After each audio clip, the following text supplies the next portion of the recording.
비가 많이 온다고 하는 예보가 있는데 그래도 또 새벽에는 잠시 멈춰서 함께 할 수 있게 해주신 하나님께 감사를 드립니다. 또 우리 권사님 사랑부부터 시작을 해서 우리 청년들까지 다 꼽아가면서 여름 교육 행사를 위해서 또 산상 기도회를 위해서 기도해 주셔서 감사합니다.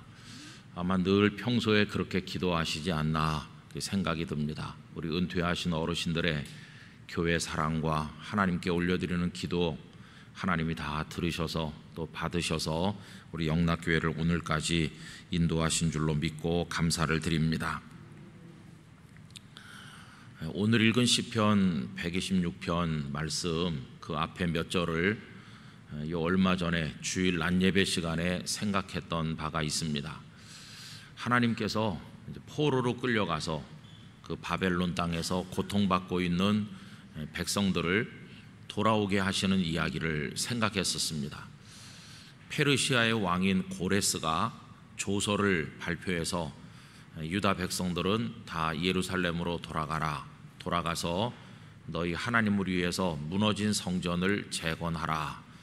이래서 스룹바벨이 총독이 되고 백성들을 인솔해서 돌아오는 이야기가 에스라서 등등 곳곳에서 볼 수 있습니다. 돌아온 이들이 성전을 짓고 또 하나님 앞에 참 영광스러운 감격의 경배를 올렸죠. 여러분, 그들이 경험했던 이 일은 정말 믿기 힘든 일이었습니다.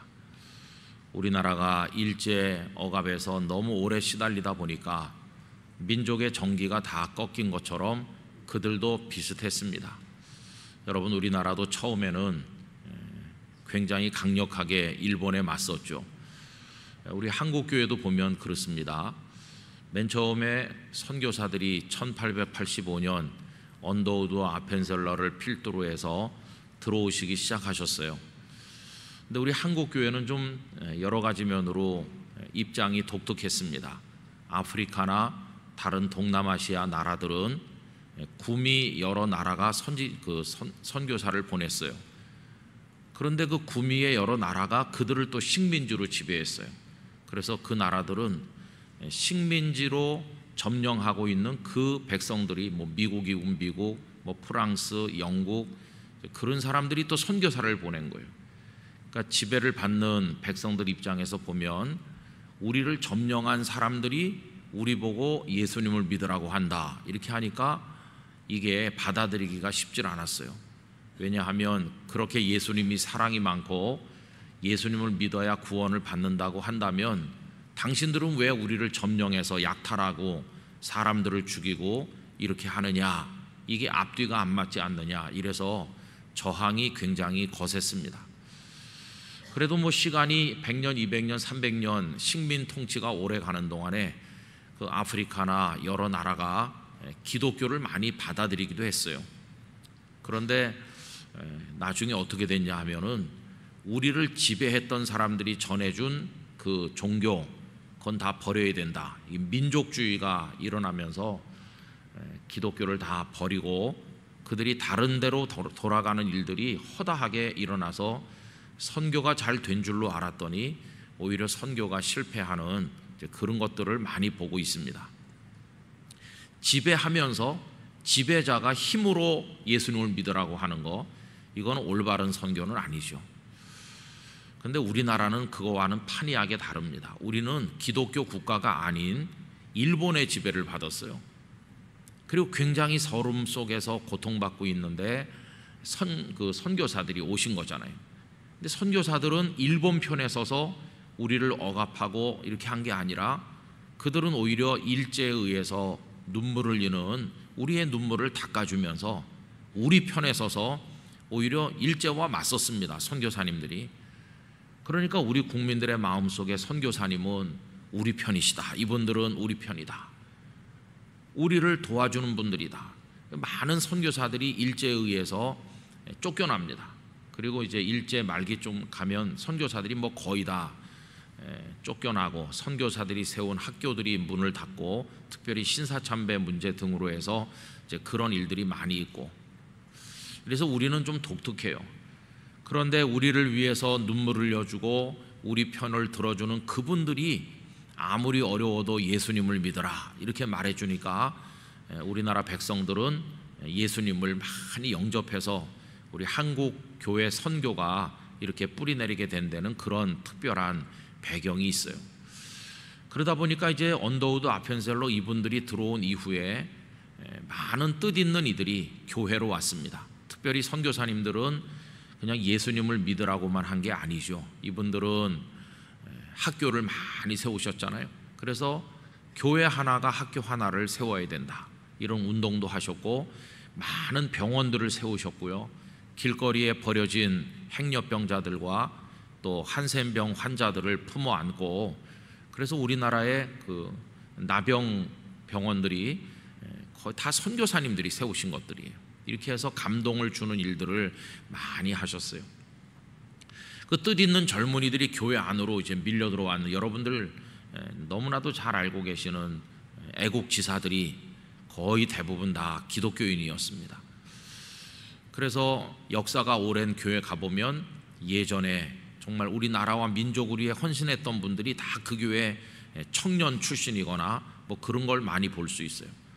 요 남대문 시장에 있는 상동 감리교회가 지금 그 상가 건물들 사이에 있어서 잘 주목받지 못하지만 거기 가보면 대단합니다. 그 교회는 전덕기 목사님께서 그 1900년대 초기에 목회했는데 얼마나 그 남대문 근처에 가난한 사람들을 많이 사랑했는지, 언제나 그 죽은 시신들을 끌어안고 옷을 입혀주고 죽을 때라도 장례를 해줘야 된다고 그러면서 하시고, 빈민들의 아버지로서 그렇게 사셨어요. 그러다가 이제 전 목사님께서 일찍 세상을 떠나셨을 때 서울 장안의 인파가, 하얀 옷을 입은 우리나라 그 서울 장안의 백성들이 얼마나 많이 쏟아져 나왔는지, 그냥 서울이 전부 한양이 하얀색으로 변했다 할 정도로 사람들이 슬퍼하였습니다. 그리고 이제 그 상동감리교회 이승만 박사, 월남 이상재 선생, 뭐 헤아릴 수 없는 많은 분들이 다 그 거기 애국 청년들이었어요. 뭐 이런 예를 말씀드리자면 한이 없는데요. 그래서 1910년에 일제에 의해서 우리가 합방당해서 이제 삼켜진, 그리고 이제 그 3.1운동 1919년 그 어간까지 우리나라의 우국지사들의 대부분은 다 기독교인들이었습니다. 교회를 통해서 나라의 독립을 쟁취하자 이렇게 하면서 애를 많이 썼어요. 그런데 1919년에 3.1운동을 두고 말이 참 많아진 거죠. 많은 사람이 잡혀가고 죽고 제암리교회가 불타고 이런 비극들이 일어났는데, 그래서 우리는 뭐 얻은 게 있나 이렇게 생각을 해봤죠. 그랬더니 평가가 극과 극으로 달렸습니다. 어떤 이들은 그래도 우리가 전 세계 앞에 우리의 자결의지, 독립의지를 알리지 않았느냐, 우리가 비폭력 무저항의 방법으로 해서 그래도 우리가 깨어있는 민족이라는 것을 전 세계에 알렸으니 3.1운동은 성공한 거다 이렇게 생각하시는 분들도 있었습니다. 그러나 또 다른 분들은 이건 실패다 이렇게 생각했어요. 독립을 얻었어야 성공인데 하나도 달라진 것도 없고 여전히 일제는 우리를 억압하고 있으니까 이런 방식 갖고는 안 돼. 근데 그 비폭력 무저항 방식은 교회가 하는 거잖아요. 교회는 사람을 죽일 수 없으니까. 그러니까 이제 교회를 통해서 하는 방법 가지고는 희망이 없어. 그런 사람들이 이제 1920년대 들어오면서 이제 교회를 떠나기 시작했어요.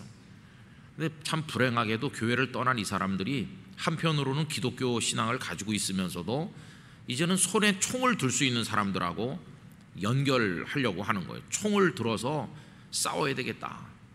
그럼 뭐 있습니까? 총도 없고 아무것도 없는데, 그때 우리가 총을 줄게 그런 사람들이 있는 거죠. 우리가 총 줄 테니 우리랑 손잡고 일제에 맞서 싸워라.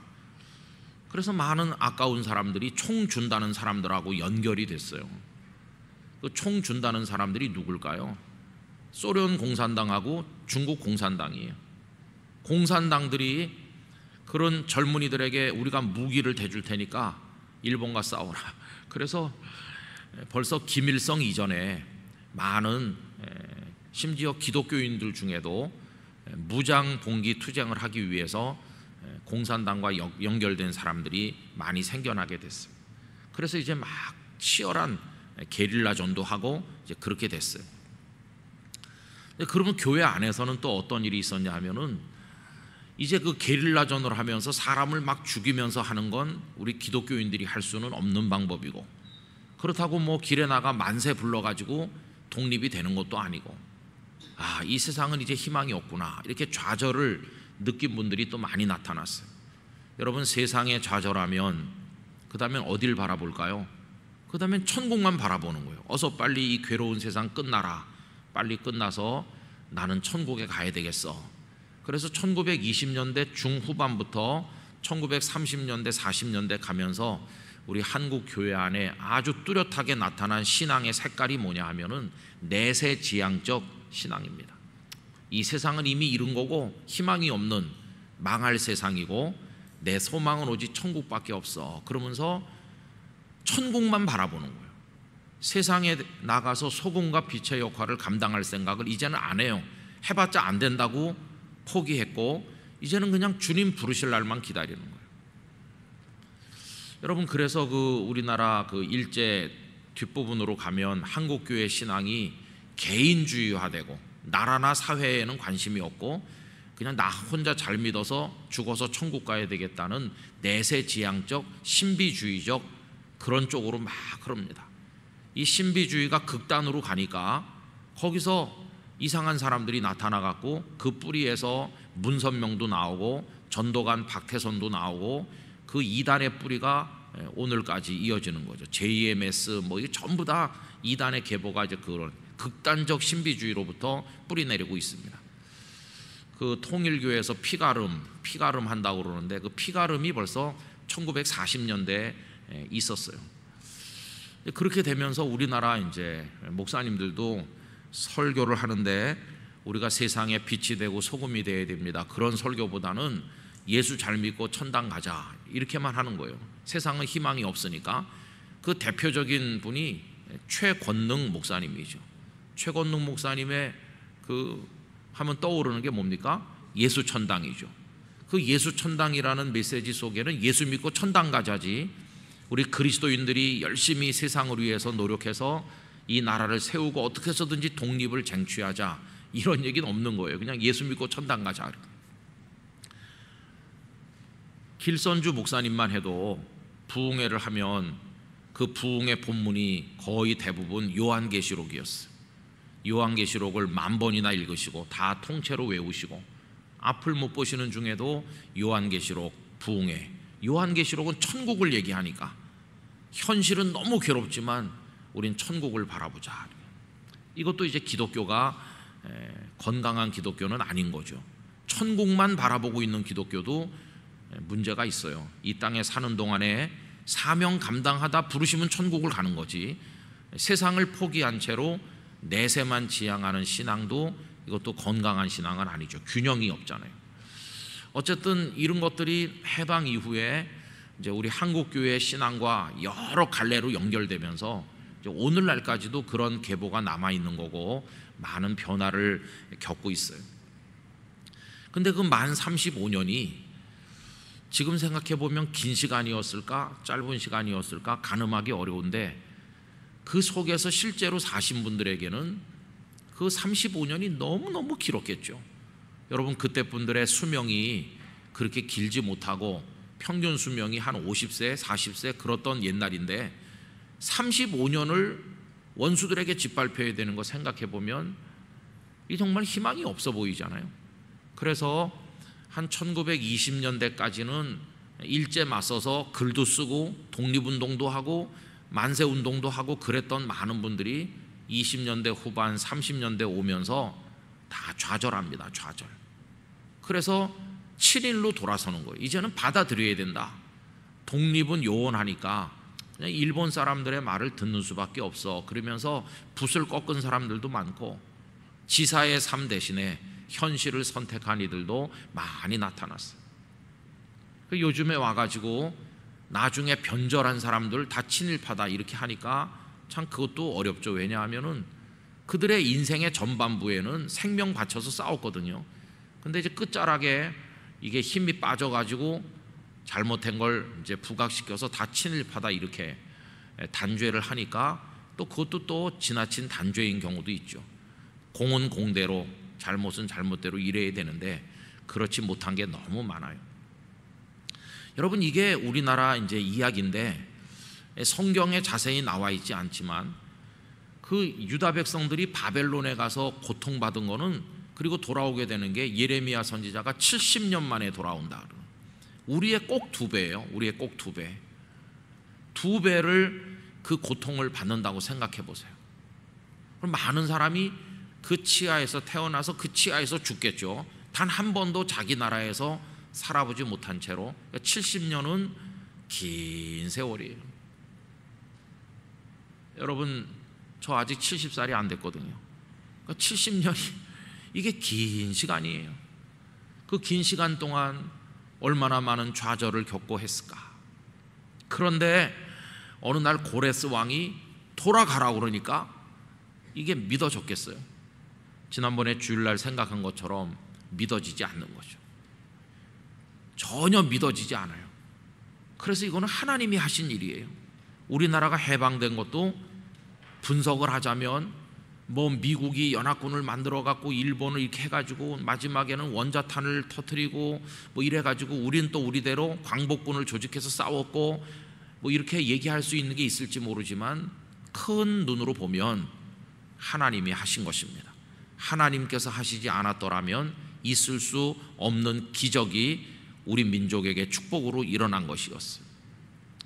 오늘 이 말씀도 똑같아요. 이 백성들이 하나님께서 큰 일을 행하셨다.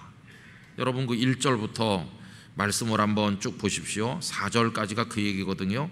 여호와여, 시온의 포로를 돌려보내실 때 우리는 꿈꾸는 것 같았도다. 그때 우리 입에는 웃음이 가득하고 우리 혀에는 찬양이 찼었도다.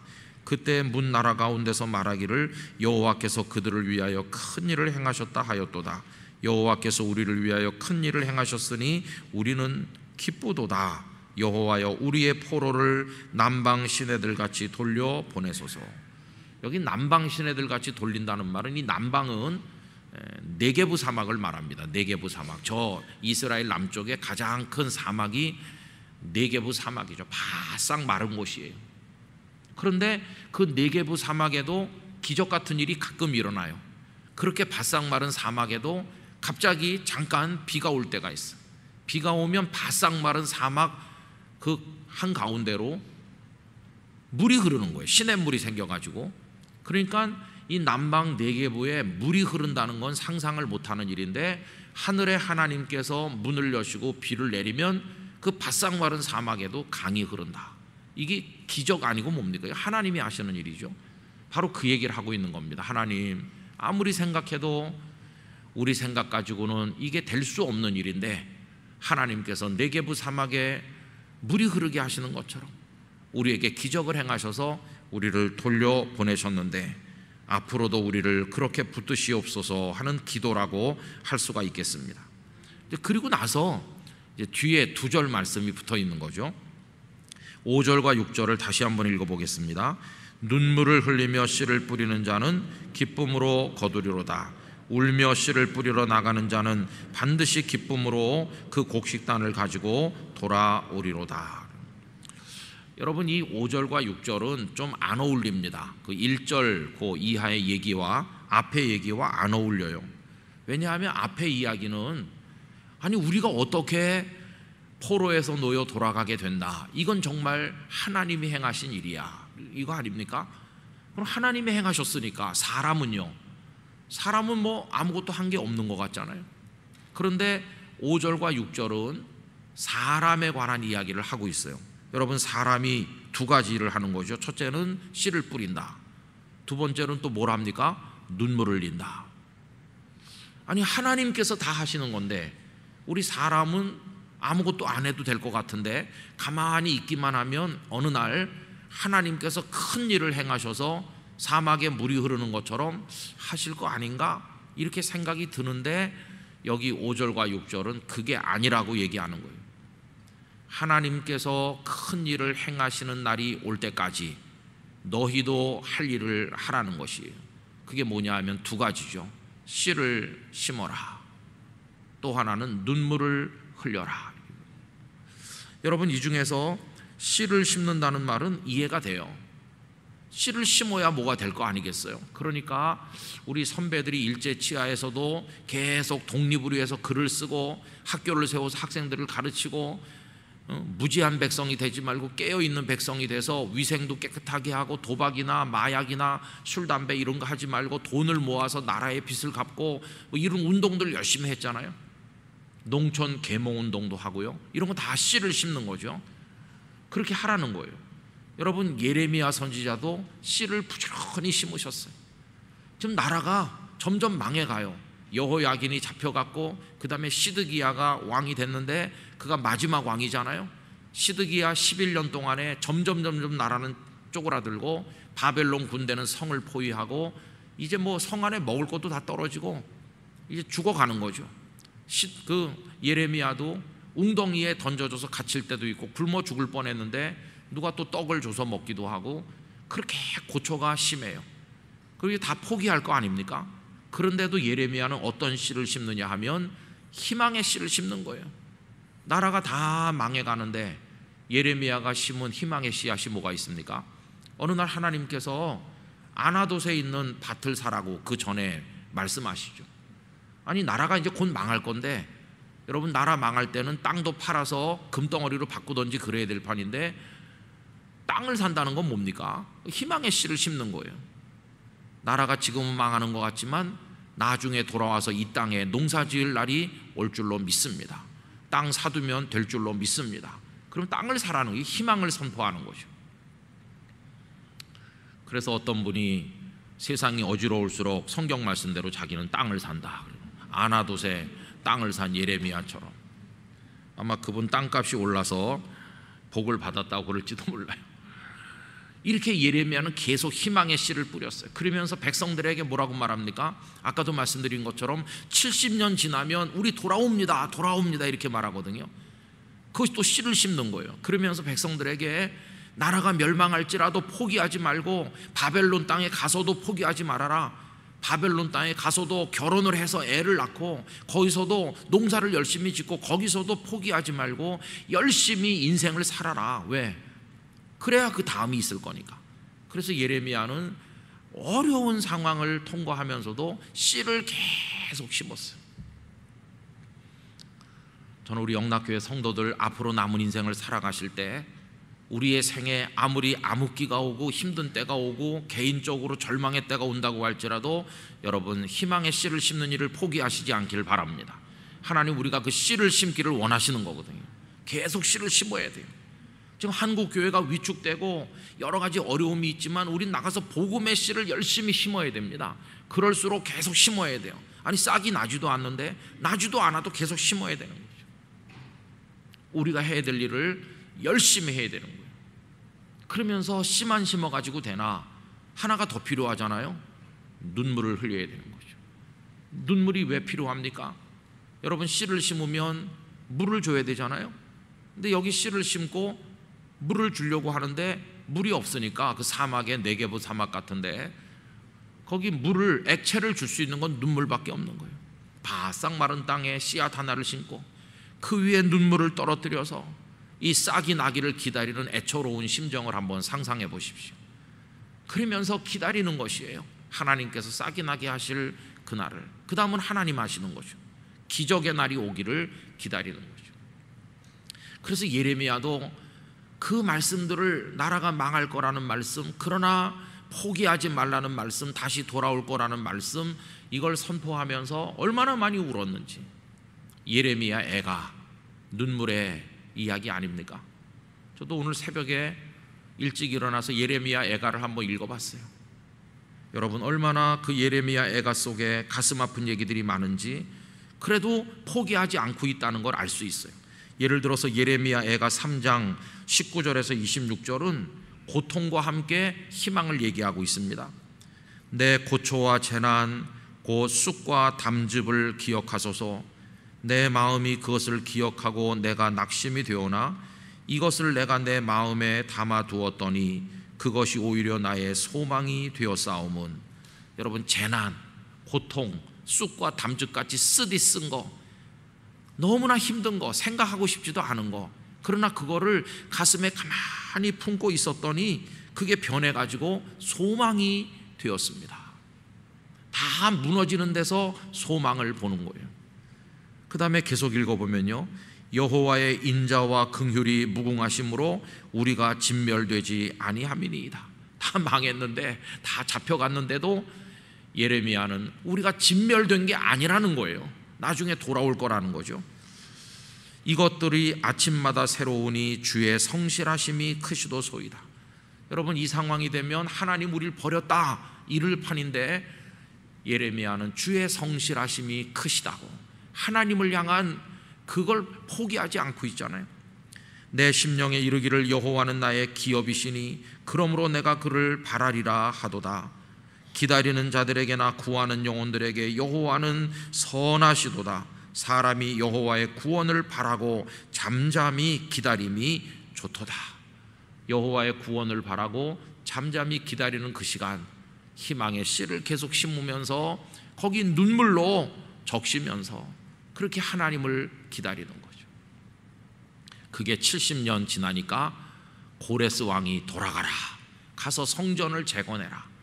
예레미야께서는 하나님께로 가시고 없었지만 그가 바라본 소망의 씨가 자라나서 열매가 되어 성전이 다시 재건되고 하나님 앞에 경배와 찬양이 올려지는 축복을 누리지 않았습니까? 우리가 여러분 6달을 살고 또 6달 살고 앞으로 더 살 텐데, 인생을 살아가는 자세가 그냥 너무 쉽게 저절로 될 거라고 생각해서는 안 되는 거죠. 여러분, 인생에는 고난이 누구에게나 다 있는 겁니다. 고난 없는 인생은 그건 소설 속에나 나오는 것이지 현실엔 그런 게 없어요. 넉넉해 보여도 건강해 보여도 다 고난이 있는 겁니다. 그 고난은 우리를 좌절하게 만들어요.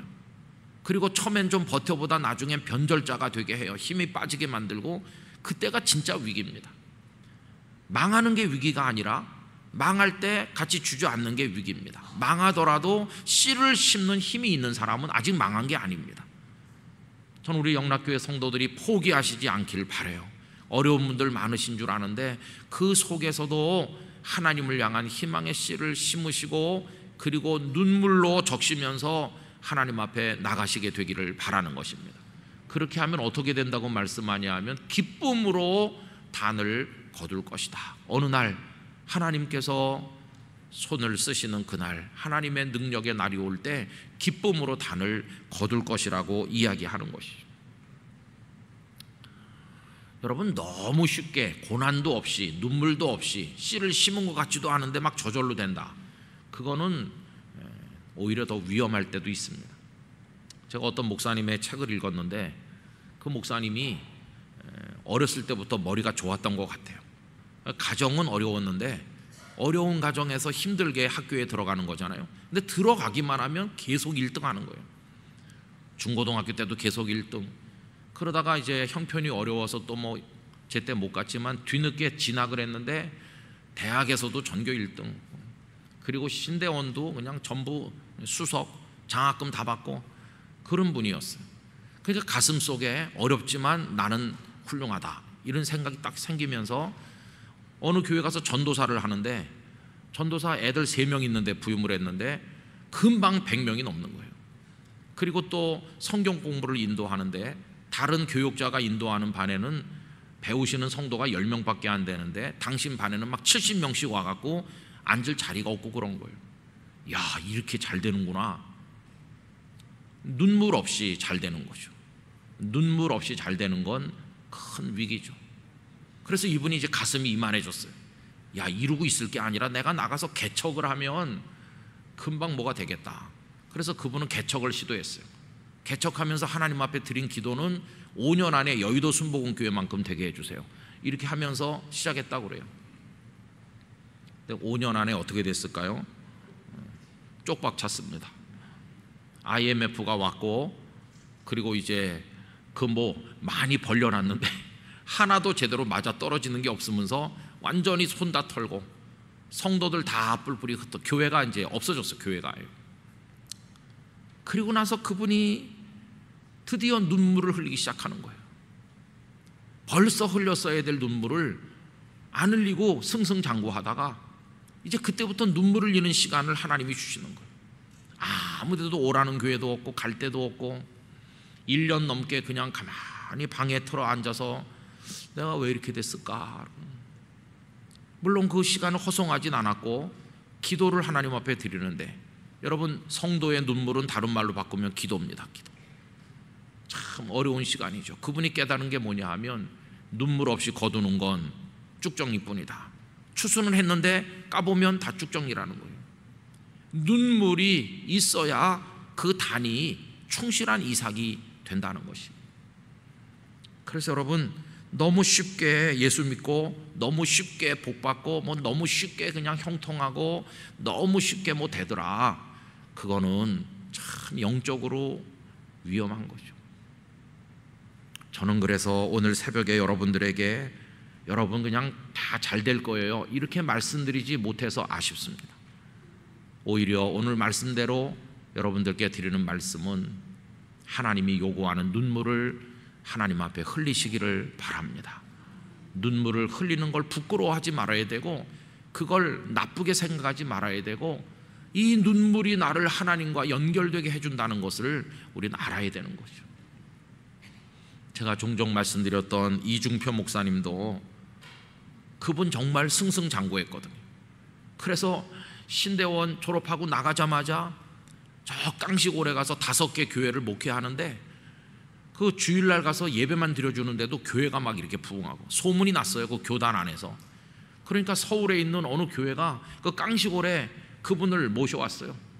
그래가지고 와서 1년 만에 1년 반쯤 되니까 출석 성도가 2배 이상으로 늘고, 우와, 이게 근데 눈물이 없잖아요. 하나님은 그분에게 눈물을 흘리지 않으면 안 되는 상황으로 몰아넣으셨어요. 그 교회에서 쫓겨났고 결국은 오갈 데가 아무 데도 없는 거예요. 그래서 청계산 기도원에 올라가서 6달 동안을 한 번도 산 아래 내려오지도 않고 거기 엎드려서 금식할 땐 금식하고 울고, 사모님이 일주일에 한 번씩 갈아입을 옷만 가지고 올라오고, 세상과 완전히 끊어진 채로 우는 세월이죠. 눈이 다 진물로 터질 때까지 울고 또 울고, 하나님 저는 죽어야 될 죄인입니다 이렇게 하고, 그렇게 하니까 하나님께서 내려가서 개척해라. 여러분, 그 음성이 70년 만에 이제 돌아가라 하는 것과 같은 음성이었노라고. 그래서 사모님과 감격으로 내려왔죠. 어디 가서 뭘 하면 좋겠습니까? 무슨 개척할 돈이 있습니까? 아무것도 없죠. 그래, 당신네 사는 조그마한 아파트, 그 아파트에 우리 집에서 예배를 드리니까 올 사람 오라. 그땐 땅이 다 젖었죠. 6달 동안 흘린 눈물로 충분히 젖은 다음이었어. 그랬더니 이제 3355 소문이 나서 그 조그마한 10몇 평짜리 아파트에 사람들이 와서 옹기종기 앉아갖고 주일 예배를 드리는데, 옆집에서 막 항의하는 거예요. 시끄러워서 못 살겠다. 그래갖고 또 조금 넓은 아파트로 갔다가 이렇게 해가지고 그 한신교회가 개척이 돼서 이젠 충분히 울었기 때문에 기쁨으로 거두는 때가 오니까, 그래서 그 교회가 그 교단에서 가장 큰 교회가 되고 훌륭한 교회가 되질 않았습니까? 여러분, 하나님은 우리에게 때로는 눈물을 요구하신다는 사실을 기억하시기를 바랍니다. 기도를 요구하시는 거죠. 엎드림을 요구하시는 거죠. 부산에 있을 때 어떤 목사님이 찾아왔어요. 저보다 한 10년 나이가 어린 목사님인데 와가지고 이러는 거예요. 목사님, 나 교회를 사임해야 될까 봐요. 아주 패기만만하고 좋은 목사님인데, 아니 교회를 사임하다니 무슨 얘기예요? 그냥 장로님들이 나를 힘들게 하고요, 이렇고 저렇고 그러는. 그래서 제가 바다가 내리다 보이는 어느 찻집에 가서 앉아가지고 간곡하게 권했어요. 그렇게 혈기를 가지고 생각하고 분노를 가지고 판단하지 말고 십자가에 달리신 예수님을 생각할 때가 아닌가, 이제야말로 이제 목사님이 엎드릴 때가 아닌가 생각하는데, 이 고비를 잘 넘기고 하나님 앞에 우리 기도하자고, 한번 견뎌보라고.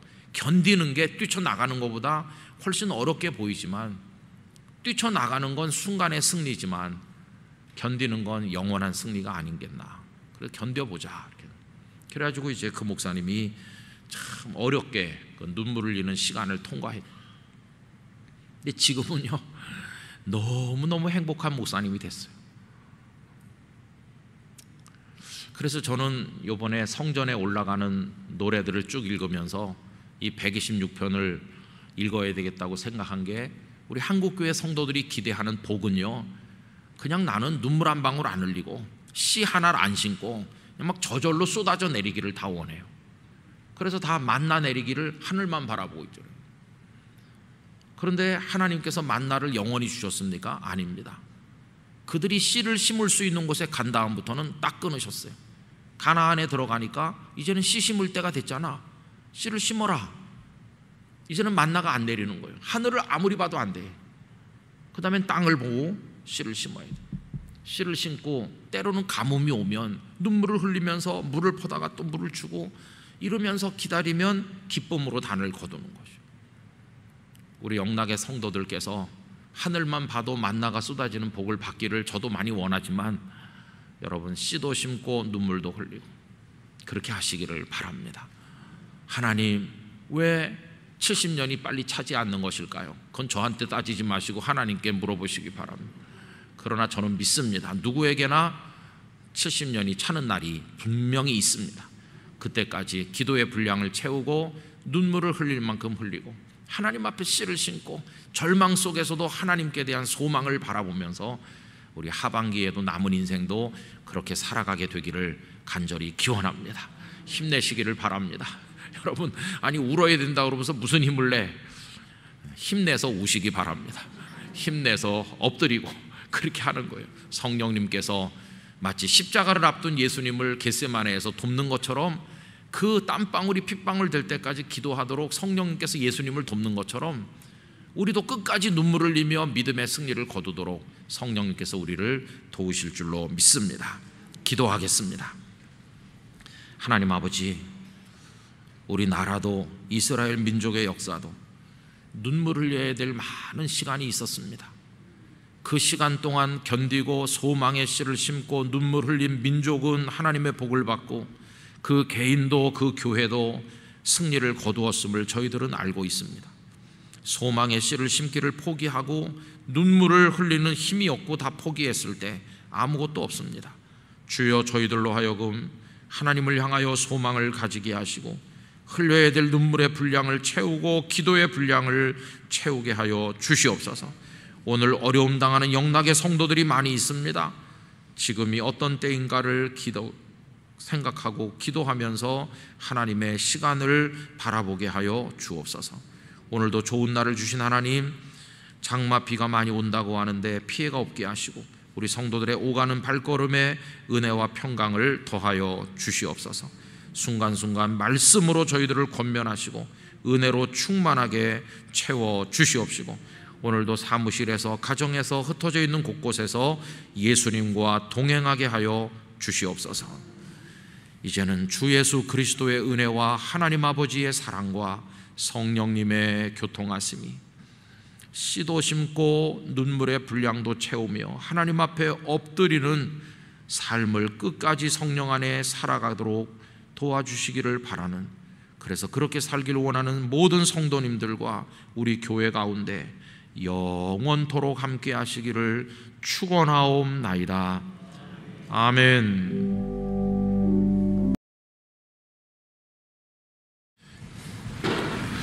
비가 많이 옵니다. 새벽에 오시기 힘드셨을 텐데 하나님께서 발걸음을 인도해 주셔서 감사하고, 여러분들의 예배당을 향하는 정성에 하나님께서 큰 은혜와 축복으로 채워주시기를 진심으로 기원합니다. 가정에서 예배하고 계신 성도님들 마음에도 주님의 은총을 기원합니다. 여러분, 오늘은 6월 30일이죠.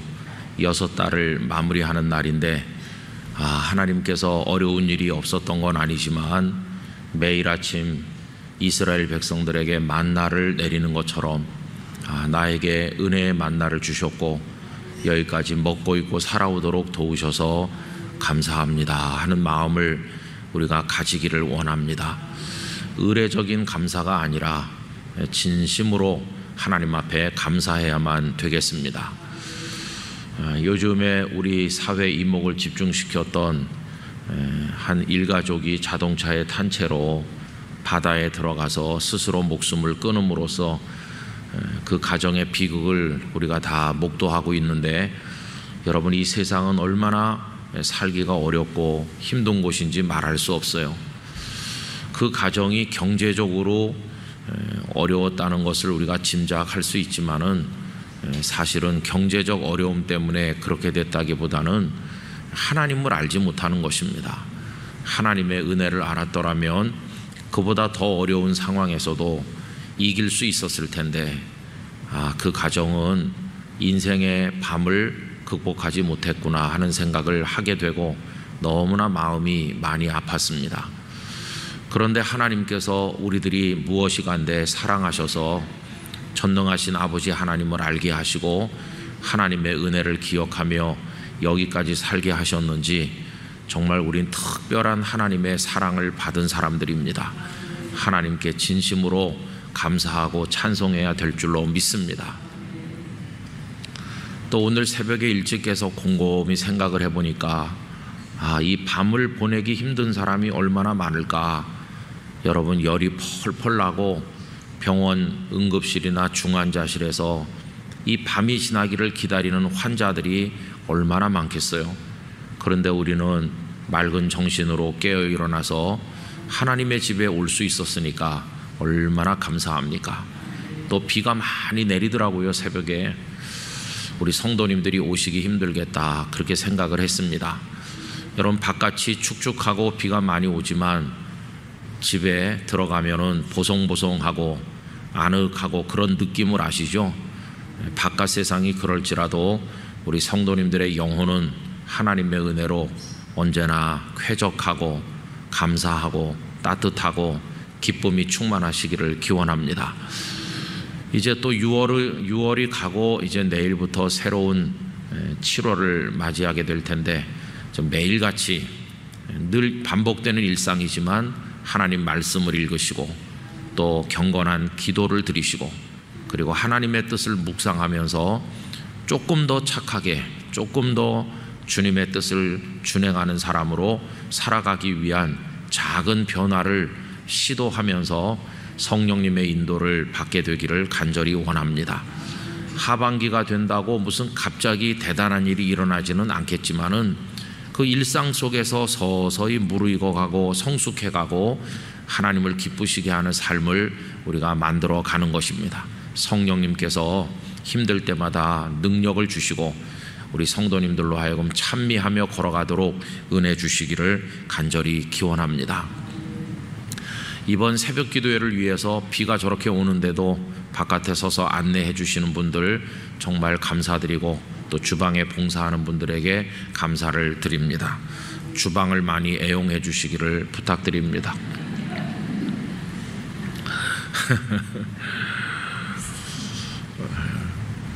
부산에서 목회할 때 나중에는 그 찬양 예배를 오후 4시에 드렸습니다. 그런데 그 전에는 저녁 7시에 드렸었습니다. 저녁 7시에 예배 드리고 8시 뭐 이렇게 되면 끝나는데요. 근데 이렇게 간단한 예배가 아니었고 저녁 예배에 뭐 순서가 늘 많았어요. 특별한 예배를 많이 드렸거든요. 어떤 때는 1시간 반씩 이렇게 하는 날이 많았어요. 그럼 한 8시 훨씬 넘어서 이제 예배가 끝나면 바깥에 캄캄하죠. 성도들이 이제 다 뭐 이렇게 돌아가시고, 저도 목양실에 올라가서 뒷정리를 하고 뭐 이렇게 저렇게 마무리를 하고, 어떤 때는 이제 밤에 한 10시나 교회 마당에 내려옵니다. 제가 일보던 사무실은 십자가 종탑 바로 밑에 방이었어요. 그러니까 교회에서는 제일 높은 방이고 십자가와 제일 가까운 방에 이제 거기 있었어요. 가족들은 뭐 집이 가까우니까 저를 기다려서 같이 가지 않고 먼저들 다 갔고, 저 혼자 남았다가 이렇게 내려와서 밤에 교회 뜰에 서면은 저 혼자 있는 거죠. 캄캄한 밤에 하늘을 올려다보고 오늘 하루 있었던 일을 생각을 하는 겁니다. 새벽 기도부터 여러 번의 예배가 있고 아이들이 와서 떠들고 또 어르신들도 오시고 이렇게 오늘도 이 뜰에서 만남이 이루어지고 그리고 하나님 앞에 예배를 드리고 다 돌아가셨구나. 다 편안히들 집에 도착하셨겠지. 그러면 이제 몇 사람 얼굴이 마음속에 떠오릅니다. 특별히 고난 중에 있는 성도, 정말 힘들고 견디기 어려운 사연을 가진 성도를 교회 뜰에서 만났는데 그분은 이 한 주간을 어떻게 극복할까? 위기에 몰렸는데 이번 주간을 버틸 수 있을까? 그런 생각이 떠오르는 거예요. 많이 아픈 사람, 너무 많이 아파서 지금 힘들다는 소식을 들었는데 지금 병원에서 예배당에 못 오고 얼마나 그 마음이 절망적일까? 그런 생각도 들기도 하고, 그래서 예배당 뜰에 서가지고 하늘의 별을 이렇게 보면서 기도를 드리곤 했어요. 하나님, 그 성도들이 아파하고 외로워하고 힘들어하는 곳에 저는 같이 가지 못하고 여기 이렇게 홀로 서 있지만 하나님께서 그분들과 같이 해주시기를 기도드립니다. 그럼 어떤 때는 마음이 답답할 때도 있지만 어떤 때는 큰 위로가 될 때도 있습니다. 걱정 말아라. 너는 여기 있으면 내가 사랑하는 내 자녀들, 그들의 곁에 늘 함께 있다. 위기를 잘 넘기도록 내가 도와줄 거다. 내가 동행할 거니까 너는 그들을 위해서 기도하기만 해라. 눈물이 날 때가 많이 있어요. 그럼 성도들을 이렇게 생각해 보면요. 그리고 이제 어떤 때는 그런 감정과 더불어서 갑자기 이렇게 확 밀려오는 느낌이 있는데 그게 뭐냐 하면 외로움입니다. 외로움. 어떤 때는 그 외로움이 너무 크게 밀려올 때도 있어요. 다 가셨잖아요. 아무도 없잖아요. 저 혼자 있잖아요. 가족도 다 갔잖아요. 혼자 있는 걸 생각해 보면 그렇지, 인생은 이렇게 혼자지. 나중에 하나님 앞에 설 때도 나 혼자 서는 거지. 누가 내 옆에 같이 서겠나. 내 믿음으로 내가 하나님 앞에 서서 살아온 인생을 하나님 앞에 보여드리면서 하나님을 뵙는 거지. 이렇게 생각을 하면은 어떤 그 존재의 외로움 같은 게 얼마나 강렬하게 밀려오는지 모릅니다. 또 목사도 약해질 때도 있고 여러 가지 시험에 들 때도 있고 또 어느 주일은 막 교회가 복잡한 날도 있을 거 아니겠어요. 그런 날은 마음이 좀 힘들죠. 교회에 어떤 큰 시험거리가 생겼든지. 근데 교회 마당에 나 혼자 서 있다 생각하면은 얼마나 외로운지 몰라요. 우리 장로님들은 다 어디 갔나? 장로님들은 다 집에 가서 지금 치킨 들고 계신가? 다 지금 가서 뭐 하고 계신가? 다 저를 버리고 간 것 같은 생각이 드는 거예요. 이렇게 혼자 있구나. 그런 느낌을 자주자주 경험하곤 했어요. 근데 그때마다 제가 머릿속에 떠올렸던 말씀이 뭔지 아세요? 오늘 읽은 이 말씀이에요. 여러분, 오늘 읽은 말씀 제가 참 좋아했는데 그렇게 마음이 여러 가지 감정으로 뒤섞일 때 오늘 본문 1절 말씀이 다 생각나요. 보라, 밤에 여호와의 성전에 서 있는 여호와의 모든 종들아. 그럼 여기 제가 바로 그 사람인 것 같이 여겨지는 거예요. 밤에 여호와의 성전에 서 있는 여호와의 종이다. 내가 그렇구나. 그런 생각이 들었어요. 여러분, 이 본문을 시편 134편을 이해하는 방법이 좀 여러 가지가 있는 것 같습니다. 어떤 학자들은 이게 대화체라고 생각해요. 그러고 보니까 그런 것 같죠. 끝에 보면 여호와를 송축하나이다 뭐 이렇게 끝나는 게 아니고 송축하라, 그러니까 누가 있는 거 아니에요. 그죠? 상대방이. 그렇게 이해를 하면서 1절은 예루살렘 성전에 순례하러 왔던, 예루살렘 성전에 순례하러 왔던 백성들이 돌아가면서 성전에 남아있는 사람들을 향해서 하는 말이다, 이렇게 설명을 하기도 해요. 그럼 2절과 3절은 뭐냐? 2절과 3절은 성전에 남아있는 사람들이 순례를 마치고 돌아가는 사람들을 향해서 하는 말이다. 그래서 이게 대화 하나가 오고 가는 식으로 되어 있다고 이야기하기도 했어요. 근데 여러분, 저는 이 말씀을 읽을 때 뭐 굳이 꼭 그렇게까지 이해를 안 해도 되겠다고도 생각을 했습니다. 이제 그런 분들의 설명대로 하면 이런 거죠. 어떤 사람이 사방에서 이렇게 모여와서 하나님 앞에 제사하고 하나님을 송축하고 감사드리고 제사장들이 두 손을 들어서 축복의 기도를 해줄 때 그 축복 기도를 받고 이제 돌아가는 거예요. 가족이 기다리는 곳으로 돌아가려고 하다 보니까 돌아가지 않고 성전에 있는 남아있는 사람들이 있잖아요. 그분들을 보면서 1절을 이야기한다는 거죠. 여호와의 성전에 서 있는 여호와의 종들아, 여호와를 송축하라. 이렇게 하면은 이제 돌아가는 백성들을 향해서 그 남아있는 사람들이 축복하는 거다. 이렇게 이제 이해를 하는데, 그냥 저는 우리 성도님들이 이걸 묶어가지고 우리 스스로에게 하는 말처럼 이해해도 좋다고 생각합니다. 우리 성도님들 한 분 한 분이 여호와의 종이라고 생각하시고 한번 보십시오. 보라, 밤에 여호와의 성전에 서 있는 영락교회 모든 성도들아, 여호와를 송축하라. 뭐 그렇게 읽어도 금방 이해가 되는 거죠. 두 손 들어서 하나님을 송축하는 거예요. 성소를 향하여 너희 손을 들고 여호와를 송축하라. 우리의 삶이 하나님을 향해 두 손 들고 찬양하는 삶이 되기를 원합니다. 그리고 천지를 지으신 여호와께서 시온에서 내게 복을 주실지어다. 여러분, 성전에 밤에 남아있는 사람은 누굴까요? 어떤 사람이 이제 오후 시간이 됐는데 옷을 입고 나가는 거죠. 그러면 아내가 잘 다녀오십시오 이렇게 인사하는 거죠. 그럼 그 남자는 어디로 가는가? 이제 성소를 향해서 나가는 거죠. 그럼 그 사람 누군가? 알고 보니까 제사장이거나 레위 사람인 것이죠. 그는 그날 밤을 성전에서 깨어있는 채로 지켜야 될 당번이 된 거죠. 그는 성전들에 도착하면 몸을 씻고 거룩한 옷으로 갈아입고 다른 백성들이 다 밤에 잠잘 때 그는 거기서 깨어서 한밤중을 새우면서 하나님을 송축하고 하나님을 바라보는 자기 사명을 완수하는 것이죠.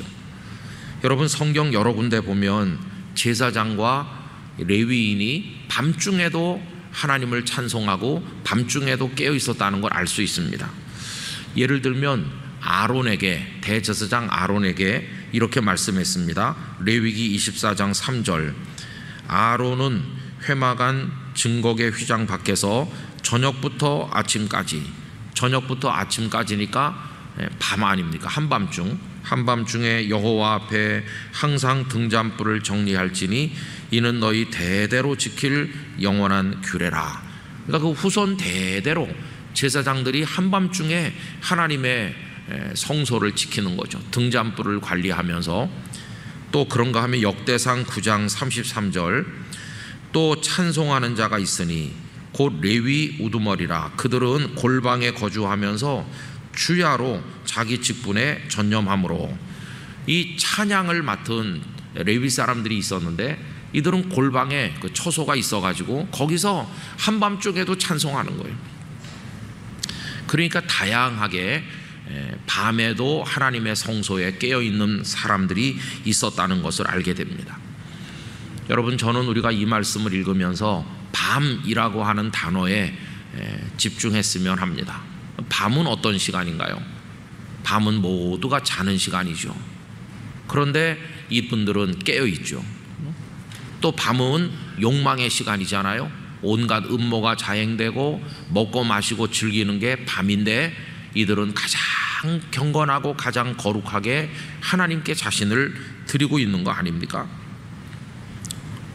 그래서 이 밤에 하나님의 집에 깨어 있다는 것은 세상의 일반적인 삶과 반대되는 것을 알 수 있어요. 남 잘 때 깨어 있고 남들이 욕망의 늪에 빠져 있을 때 그는 가장 정결하고 거룩하게 하나님을 향하고 있죠. 사람들이 세상을 향해서 달려가고 있지만 이는 하나님을 향하여 온 마음을 올려드리고 있는 것이죠. 이 삶의 방향성이 전혀 다르다 하는 것을 우리가 알게 되는 것입니다. 여러분, 성도는 이런 모습으로 살아야 되는 것이죠. 신약 성경에 읽어보면 여러 군데서 자다가 깰 때가 되었다, 깨어라 이렇게 말씀하죠. 지금은 영적으로 밤과 같은 세상입니다. 얼마나 악한 세상인지 알 수 없어요. 어제도 어느 은퇴 장로님께서 목사님, 내가 아내랑 어딜 가서 뭘 했는데요, 거기 오래 살던 동네인데 나와보니까 그냥 불야성인데 소돔과 고모라가 따로 없구나, 충격을 받았다고 그런 말씀을 잠시 하셨어요. 이 세상은 지금 소돔성 같고 고모라성 같은 것이죠. 죄악의 밤이 너무 깊습니다. 하반기 내년 우리가 살면 살수록 세상은 더 캄캄해지고 더 악해질 것입니다. 그때 영락교회 성도들은 그 밤에 도취되지 말고 맑은 영으로 깨어 일어나기를 기원합니다. 깨어서 세상이 그렇게 가더라도 우리는 깨어 있어야 되는 거죠. 다 잠들어도 우리들은 깨어 있어서 세상이 욕망 속으로 달려들어가도 우리는 하나님을 향하여 두 손을 들어야 되는 거죠. 남들의 손에 술잔이 들리고 권력을 향해 손을 내뻗고 그들이 더러운 욕망을 향해서 두 팔을 벌리지만 우리는 우리의 빈손을, 하나님, 우린 가진 게 없습니다. 우리는 아무것도 없는 연약한 존재입니다. 그러나 우리의 두 손으로 하나님을 높이기를 원합니다. 하나님의 전능하신 손으로 우리의 손을 잡아주세요. 두 손을 들어서 송축하고 기도할 때 하나님의 전능하신 손이 우리를 붙드시고 하나님의 영으로 우리에게 부어주셔서 세상의 욕망의 영이 아니라 하나님의 성령으로 인하여 우리가 거룩한 하나님의 사람이 될 줄로 믿습니다. 그래서 밤을 깨우는 하나님의 사람, 어떤 복을 받는가? 여러분 3절 말씀에 보니까요, 천지를 지으신 여호와께서 시온에서 네게 복을 주실지어다 이렇게 하잖아요. 여기 대조되는 개념이 나오고 있어요. 천지라는 개념하고 시온이라고 하는 게 대조적 개념이죠. 천지는 얼마나 광대한지 몰라요. 저 우주 만물 모든 세상의 만상, 이거 다 하나님께서 창조하셨어요. 너무너무 광대해서 우린 다 알 수도 없어요. 하나님은 그런 분이시죠. 천지를 지으신. 그런데 그 천지가 그렇게 넓은데 하나님께서는 어디서 만나신다고요? 시온. 시온은 조그마한 성소죠. 모세가 성막을 만들어서 광야 생활 때는 그 이동하다가 가나안에 들어가서도 다윗과 솔로몬이 성전을 준비할 때까지는 그냥 그 성막에 있었죠. 성막은 가로 세로 크기가 얼마 안 되는 작은 곳입니다. 온 우주 만물의 창조주이신 하나님께서 그 천지를 지으신 그분께서 우리를 만나 주시는 건 작은 골방 같은 곳이에요. 만약에 하나님께서 시온에서 우리를 만나시지 않는다면 우리 어디 가서 만날까요? 온 천지를 헤매고 다녀야 될 텐데 하나님께서는 시온에 이렇게 눈길을 주시는 거예요. 왜 시온에 눈길을 줍니까? 하나님을 사모하는, 은혜를 사슴이 시냇물을 찾듯이 갈급하게 찾고 하나님을 향해 두 손을 드는 그 사람이, 하나님이 너무도 사랑하는 그 사람이 거기 있기 때문이에요. 하반기 동안에 영락교회 성도들이 머무는 모든 곳이 시온이 되기를 원합니다. 하나님의 눈길이 여러분을 향하고 있을 줄로 믿습니다. 부엌도 시온이 되는 것이고 자동차 안도 시온이 되는 것이고요, 내 사무실 책상도 시온이 되고, 내가 어디서 뭘 하든지 내 마음에 두 손을 들어서 하나님을 향할 때 하나님께서 거기서 복을 주실 것입니다. 거기서, 시온에서. 또 뭐가 대조되느냐 하면은 여호와 하나님 어떤 분이십니까? 천지를 지으신 그 능력이 한이 없으시고 그 영광을 가늠할 수 없는 무궁한 하나님이세요. 광대한 하나님이세요. 그런데 그 크신 하나님께서 누구에게 복을 주십니까? 네게, 너에게. 너는 어떤 존재입니까? 너무나 연약한 살과 피로 만들어진, 뼈로 만들어진 허약한 인생. 어떤 때는 제법 내가 이만하면 등치도 있고 괜찮은 것 같아. 그러지만 그냥 두통만 찾아와도 주저앉고 허리만 아파도 못 일어나고, 어떤 때는 뱅글뱅글 돌고 체해가지고 애먹고 불안감이 밀려오고 어디 뭐 생긴 거 아닌가 가서 CT, MRI 별거 다 찍어보고 불안하고, 그게 우리 인생이. 육신만 그렇습니까? 우리 정신, 그 속이 오염돼 가지고 죄악이 파고들고 부패되고 타락한 생각으로 가득 차 있고, 우리 영은 마귀에게 이끌려 다닐 때가 많고, 아이고 너무너무 허약한 너, 보잘것없는 너, 죄인인 너, 작디 작은 티끌 같은 너, 그런 너에게 온 우주보다 더 크고 더 위대한 나 하나님이 복을 주겠다. 여러분, 이게 어울리는 파트너가 아니에요. 우리가 하나님과 손잡기에는 하나님 너무너무 크셔서 감당할 수 없는 분이세요. 그런데 그런 분이 하나님 저 여기 있어요 그러면서 인생의 밤에 어디에 있든지 두 손 들어서 송축하고 하나님을 향할 때, 하나님께서도 우리 같은 존재를 무시하지 않으시고 사랑의 눈으로 우리를 내려다보시고 우리에게 복을 주신다고 말씀을 하신 것입니다. 그래서 여러분, 사시면서 밤을 만날 때 주저앉지 마시고 포기하지 마시고, 고난의 밤을 만날 때 반드시 하나님을 향해 믿음의 손을 드시기를 바라는 것입니다. 밤은 은혜를 받기에 적합한 시간이죠. 성경을 읽어보면 밤에 하나님의 계시를 받고 밤에 하나님의 은혜를 입은 분들이 많습니다. 여러분, 이거 생각하면 밤중에 성소에서 손을 든다 이거 하면 퍼뜩 떠오르는 장면이 있으실 거예요. 사도행전 16장에 빌립보 감옥에 갇힌 바울과 실라가 많이 얻어맞고 피를 흘리고 착고에 채이고 이래서 깊은 감옥에 갇혔지만, 그 밤에 바울과 실라는 깨어일어나 하나님을 향해 두 손을 드니 그 빌립보 감옥이 시온의 성소가 된 것입니다. 하나님께서 거기 눈을 주시고 사랑의 손을 뻗어주시고 이들로 기쁨이 충만하게 하시고 육체의 통증을 이기게 하시고 착고가 풀리고 옥문이 열리고 간수의 가정이 예수님을 믿고, 얼마나 놀랐습니까? 여러분, 고난의 밤에도 환난의 밤에도 두 손을 들 수 있나? 이게 관건이죠. 어려운 밤을 만난 성도들이 많으시다는 거 알고 있어요. 여러분, 그때 쭉 손을 내려드리고 어깨를 포게 해서 그냥 삶을 포기하듯 그렇게 하면 안 되고, 믿음의 사람은 그럴수록 하나님을 향해 나가서 두 손을 들어야 되는 거죠. 찬양의 두 손을 들고 부르짖는 기도의 손을 들고 하반기를 그렇게 살아가시기를 부탁드립니다. 제가 아는 어떤 장로님이 있는데 사업을 하다가 완전히 다 없어졌어요. 그리고 이제 도피해야 되는 상황이 왔죠. 어려운 일을 많이 겪었죠. 뭐 참 딱한 상황이 됐죠. 근데 그 이후에 조금 수습된 다음에 이분들은 집에서 자지 않았어요. 그 내외간에 예배당에 와서 2년 3년을 그 내외가 따로따로 앉아가지고 밤을 지새웠어요. 그분들을 보면서 밤에 여호와의 집에 서 있는 여호와의 종들이라고 했는데, 하나님, 저들이 지금 그렇습니다. 빚더미에 있습니다. 빚쟁이들에게 쫓기고 아무것도 없습니다. 희망이 없지요. 그러나 바로 저 모습 속에 하나님 베푸실 은혜 속에 희망이 있는 줄 믿습니다.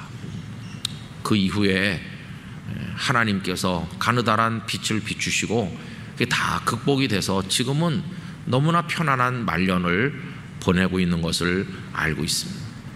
여러분, 그렇게 인생의 밤을 하나님 앞에 보내야 되는 거죠.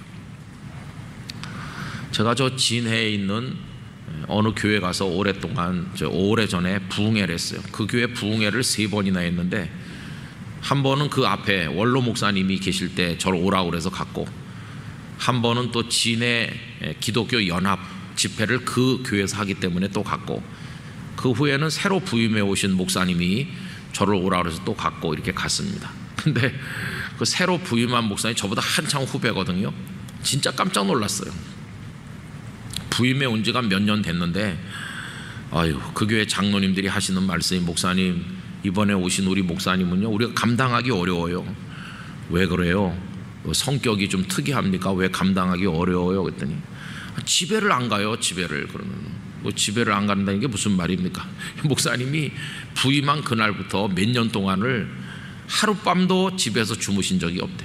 이 젊은 목사님이 그냥 담요 얇은 거 하나 가지고 요 강대상 뒤에다가 깔고 거기서 밤 한 10시부터 이렇게 기도하다가 그냥 밤을 거기서 보내고 새벽 기도를 그냥 일어나서 인도한다는 거예요. 바로 새벽 기도. 성도들이 와서 앉았겠죠. 그 소문이 나니까 성도들이 또 담요 가지고 교회로 오더라는 거예요. 그래서 이제 한 10시 되면 이제는 그게 오는 분들이 제법 여러 분 있으니까 목사님이 10시부터 11시까지 기도회를 인도한대요. 매일 밤 기도회를 하고 다 가시라고 막 보낸대요. 성도님들은 집에 가서 주무세요 이렇게 하고 목사님이 여기서 이제 기도하고. 그러니까 이제 장로님들하고 뭐 하다가 장로님들이 목사님한테 좀 항의를 하고 싶어도 같이 와서 기도하시겠어요? 그러면 할 말이 없잖아요. 그러니까 장로님들이 감당을 못하는 거죠. 감당을 못한다는 말이 다른 말이 아니었어요. 요새는 어떻게 하는지 몇 년 지나서 잘 모르겠지만 만약에 그분이 연세가 한 8, 90 돼가지고 아무리 자려고 누워도 잠이 안 오는 분 같으면 이해할 수 있죠. 한참 젊고 40대 그때 중반인데 아휴, 근데 마음에 감동이 됐어요. 젊은 목사님들 중에 이런 분이 있구나.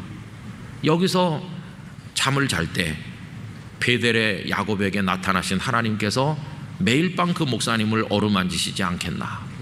거기서 하나님의 은혜를 받고 이 강단에서 설교를 하고 얼마나 이게 아름다운가. 그래서 조금 생각해 봤어요. 나도 가서 해볼까 했더니 안 되겠더라고요. 저는 못할 것 같아요. 근데 그 목사님 대단하잖아요. 오늘 이 새벽에 나오신 우리 성도님들이 1절에 있는 여호와의 종들이 되시기를 축원합니다. 보라, 밤에 여호와의 성전에 서 있는 여호와의 모든 종들아, 이렇게 복수형으로 불렀는데 거기 영락교회 장로님도 권사님도 집사님도 성도도 어린애도 어른도 우리 목회자도 다 들어있기를 바라고, 하나님의 전능하신 하나님의 눈이 지금 누가 어디서 인생의 밤에 두 손 들고 있나 다 살피고 계신데 하나님의 은혜를 경험하시기를 바랍니다. 하반기를 살아가는 방법 다른 게 아니라 하나님께 두 손을 드는 것입니다. 하나님의 은혜 가운데 승리하시기를 축원합니다. 기도하겠습니다. 아버지 하나님, 밤에 깨어있음이 참 어렵습니다. 모두가 잠자고 모두가 세상의 쾌락을 향할 때 하나님을 향하여 두 손 드는 거 어렵습니다. 그러나 거기에 하나님의 눈길이 머물고 시온에서 복을 주신다고 말씀하셨습니다. 아버지 하나님, 영락교회 성도들이 세상이 잠들 때 깨어있게 하시고 죄악의 밤에도 하나님 앞에 두 손 들게 하시고 세상의 욕망에 도취되는 것이 아니라 하나님을 송축하고 기도하는 경건한 사람으로 살아가도록 도우시고 시온에서 주시는 복으로 하반기를 승리하도록 은혜를 베풀어 주시옵소서. 우리의 두 손이 연약하여 떨릴 때, 우리 두 손이 힘들어 내려올 때, 오 주여, 주님의 손을 내밀어 붙잡아 주시옵소서.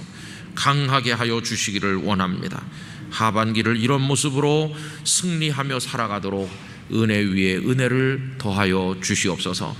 비가 많이 내리는 새벽이지만 기도하고 또 돌아가실 때 안전하게 가정에 직장에 도착하게 하여 주시옵시고, 오늘 6달의 마무리를 마음으로 잘하고 새로운 달 하반기를 맞이하게 하여 주시옵소서.